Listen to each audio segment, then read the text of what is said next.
Welcome to the show. Today, I have the honor of introducing you all to Jenny Dearborn. Jenny is both our Chief People Strategy Officer and our Head of Talent Insights. So she kind of carries a double hat of both leading our organization internally, but more importantly, offering some real powerful advisory services to our clients. Jenny brings a wealth of experience across both sales and talent development and is an award-winning author. We're so excited to have her as part of the BTS family. Hey, Jenny, welcome to the show. Hi, Rick. Glad to be here. So I'm curious, what's been going on in your world? Mostly these days, I am getting my adult children off to grad school and starting their last year of college. So a lot of moving kids into different apartments and things like that. So I totally get it. I've got 4, and one of them's in grad school, one's completely out. One's in his last year of university and one's in his last year of high school. So I'm just about one step behind you. yeah, I have 4, 30, 26-year-old started the UCLA MBA program 2 weeks ago. 23 starts law school at UC Davis in like 2 days. And then 21-year-old who is a rising senior at Tufts in Boston. So everybody's coming and going. Oh, wow. That is a lot.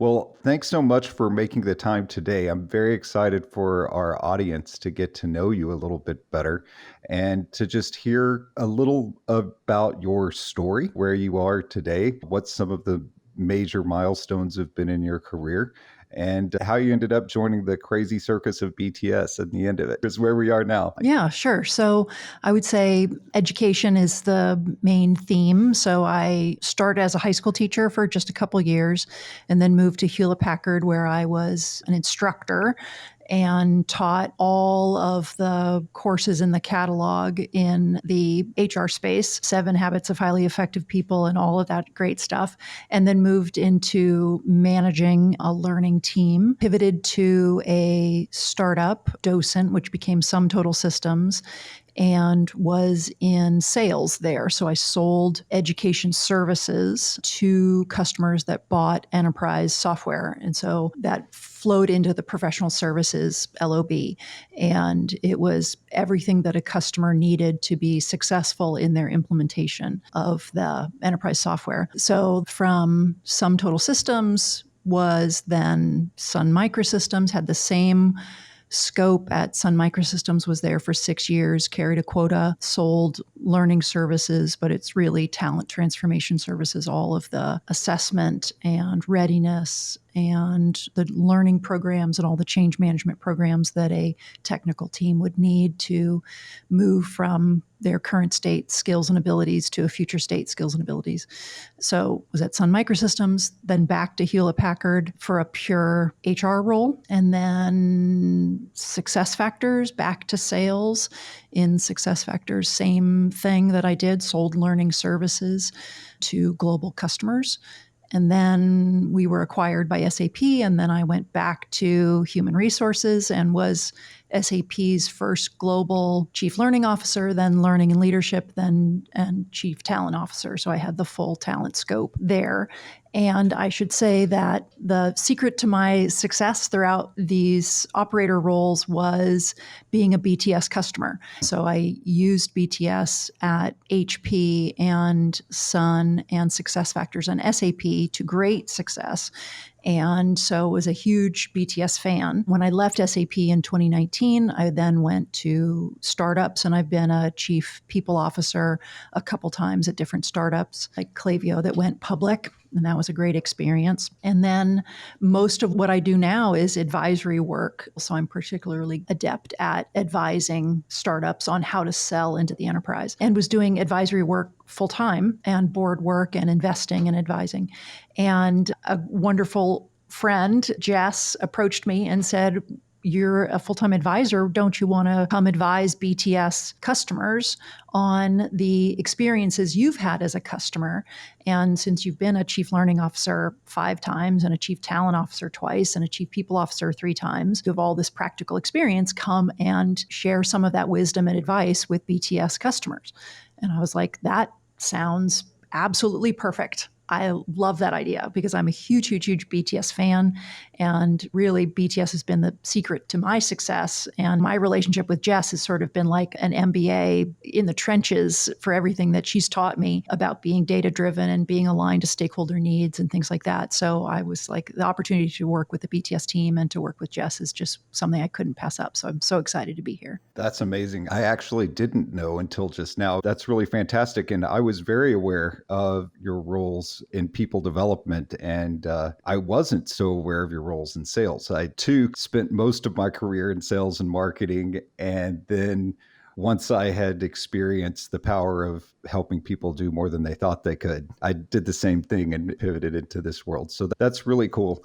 Yeah, most of my years are in sales and carrying a quota, and certainly consider myself more of a salesperson DNA. I've always been HR adjacent because I've sold professional services in the HR space and have been very close to the HR function. And every time I've reported to sales, I've had a dual reporting to HR at the same time because we have to make sure at each of these companies that what we are selling externally to customers is the same thing that we're implementing internally. So we're not in a situation of cobbler's kids have no shoes. And we wanted the internal people to experience the same level of quality and service that we were giving our customers. So it was always HR adjacent, but most of my time has been in sales. Well, so let's go down that road just a little bit further because so many of our listeners aren't doing external selling, but they've got to do a lot of internal selling. And so, what is your best advice for someone who is trying to sell some big ideas internally? Yeah, I'd say it's going to sound really simple. It's understanding what is most important to the people you're talking to. So if you're trying to sell to an internal stakeholder or a boss or something like that, you really start by saying, what is the most important thing to this boss's success? What are the metrics that will make this boss wildly successful? And how do I make sure that what I'm doing aligns to their needs? I had a wonderful relationship that I cherish when I was at SAP, as Bill McDermott was my primary client, and great conversations with him about what was the most important thing in leadership for him. And it was his legacy and creating a culture of leaders and having SAP have a leadership brand that really meant something in the marketplace.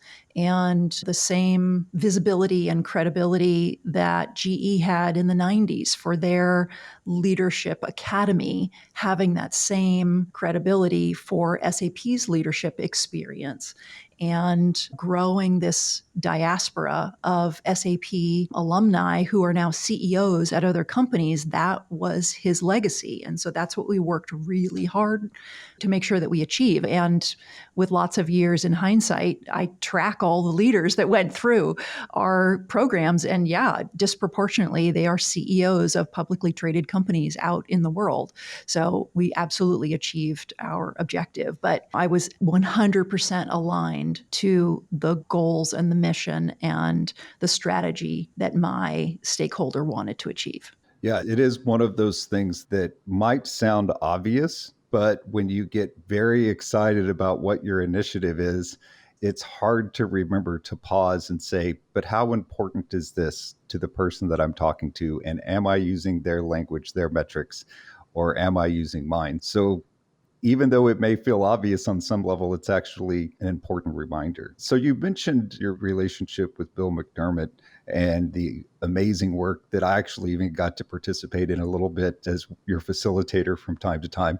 And it was great to see. But who are some of the other leaders that made a big impact on your own personal growth and development? Yeah, for sure. Carrie Williard is a fantastic mentor and friend, and she was the first leader at Sun Microsystems that sort of picked me out of a crowd and said, I think you've got what it takes to do a whole lot bigger role than what you're doing now. And I was just chugging away, leading my team. I think when she came to Sun Microsystems, I was leading the learning function for worldwide operations and manufacturing. And she was Sun's first ever chief learning officer and the first person to pull together the 10 different learning teams across all of Sun Microsystems. So when we all came together in a big tent, and I was opinionated and shared a lot. And after a couple months, she said, I'm building a new leadership team and I want you to be on it. And I was like, oh, okay. So it was not a job I applied for. I didn't even know what it was going to be. And she just picked me out of a crowd. So I will be forever indebted to her. And I've tried to model that in my leadership, to really look for diamonds in the rough, people that are incredibly smart, but maybe overlooked or sort of stuck in the organization or buried multiple levels down in the organization. And throughout my career, I've made sure I have a skip level with everybody in my organization. So I really get to know people's strengths and abilities, regardless of where they sit in an org chart, because I was so thankful for her doing that for me. Yeah, I've only gotten to work with Carrie briefly through the years, but always found her incredibly impressive. So that's a great story, and also something that I think our audience can learn from, perspective of really getting to know your broader team, not just your direct reports, and looking for who are my future leaders that I need to be investing in. Yeah. So I'm also wondering a little bit about some of those critical decision points in your career that you could have gone left, you could have gone right. And what were some of those big moments for you? And what was your decision tree as you were trying to decide what's your best next step? So some of the overarching themes are around following my curiosity. And just so you know about me, I'm super ADHD and I get bored easily. And I now see it as a strength, but for a long time it was a liability. And I would do a job for about 2 years and then I would be just like itching and so angry. I'm like, I got to do something new. I'm not learning anything new. And I'm accomplishing and I'm successful, but I'm not learning. And I've always have to be learning. So I left HR and went into sales without any experience at all. I'm like, sure, that sounds fine. I can do that. Totally. No problem. No clue what I'm doing. And then just learn on the job. And then Carrie said, you're going to manage this huge P&L, $100 million P&L. I'm like, okay, sure. Yeah, let's just go. I mean, there's a lot of crying in the bathroom in between breaks in the meetings, but it was a fantastic experience. I ended up being successful, even though it was outrageously painful to learn on the job, but it ended up being a good thing. When I was at SAP and was the chief leadership officer, a conversation with Bill was, we need to design something for the senior most leaders that will really help them after they leave SAP. And so it was Bill's idea that we do board development programs. So I had the opportunity to start going around and testing a bunch of these board development programs to decide which one was best for SAP to bring on. So it was the Stanford Directors College, and then which is done through Stanford Law School, and then the Harvard Business School has a bunch of board certifications that I went through those. And so we created a curriculum path for SVPs and above to go through board development programs. And so just following my curiosity there was able to open up a whole bunch of more doors for me as a board director. So the positive is following my curiosity. And then there's negative regrets in my career where I was too cautious. I remember there's a startup right now that is now a unicorn, and it's a $5 billion private company. And the CEO of that company, when it was 10 people, came to me a couple years ago and said, would you be on our board? And I said, no, I just don't think your product's going to be a thing. I mean, I just don't see it. Yeah. I was at a pitch meeting because I do a lot of listening to startup pitches and advising for investment for different VCs. And yeah, it was in the HR tech space. And so I'm supposed to be the HR tech expert. And the founder came to me and said, would you be on our board? I was like, you don't have what it takes. And I totally blew it. That was a huge mistake. But I go up to her all the time. And I'm like, yeah, I so blew it with you. Since you opened that door, I'm curious, are there any other things that you saw as big missed opportunities? My two big ones, which were two times that a board director role was offered to me. And being a board director it is such a commitment to that company. And it's a financial liability. You have to be so all in and ready to sell your firstborn and all of that. And if there's any hesitation that it's not going to work, you're probably not the right board member for that startup. And there's been two times that I guessed wrong. And yeah, one of the companies, they already had a great exit that I missed, and the other one is still rising and I missed. So I'd say that those were the regrets.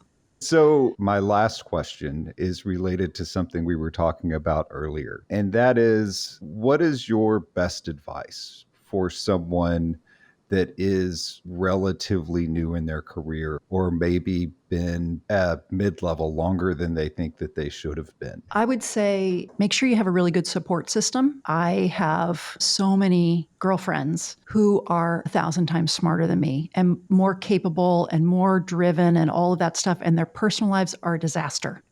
And they don't have the emotional bandwidth to focus on their careers because they are just barely holding it together outside the office. And I have been so blessed and fortunate to have a partner that is stable and normal and has a job. I just come home every day and I'm like, thank you for just being a normal, nice person. Don't underestimate the importance of a whole life support system and balance, because it is really hard to be awesome at work when you are struggling outside of work. And I don't know anybody that can separate that. So for young people, it's really about what are you passionate about? What can you make money at? What does the world need? Coming together there for your work life. And then for your life, make sure that you have balance also. You have good support system, a good partner, friends and family that are healthy habits. Are you sleeping? Are you eating healthy food? Are you exercising? You cannot fire on all cylinders in the office if everything around you is not supporting that high octane effort. Yeah, and I have to go back to this whole follow your passions above all else position that so many have taken in recent years. It was very funny. I was actually an ecology major. And when I first started looking for jobs out of college, I was offered a job as a freshwater chemist, making less money full time than I was working part time selling in a retail store. Yeah. And almost unexpectedly, I went to one of my favorite professors and advisors, and I was like, Dr. Gelbeck, I don't know what to do. And he was like, well, Rick, at some point you have to decide, are you going to be a man that's asking for money for the rest of your life for the environment, or are you going to be the guy that can donate money to help the environment? And so there are trade-offs in both, and we need both. But also that follow your passion above all else, I think it is not great advice, even though I've not heard anyone voice that before. And then you got to manage yourself completely in the kind of spirit of you can't give if you're not full, I think is pretty great. So with that, it was fun for me to get to know you better today, even though we knew each other before. Yeah. And I'm sure our audience not only enjoyed getting to know you more, but took away some things that they can potentially go do tomorrow to help themselves grow. So thank you so much. Absolutely. My pleasure. Thanks for joining me today. It's always a pleasure to bring to you our fearless thinkers. If you'd like to stay up to date, please subscribe. Bios for our guests and links to relevant content are always listed in the show notes. If you'd like to get in touch, please visit us at bts.com. And thanks so much for listening.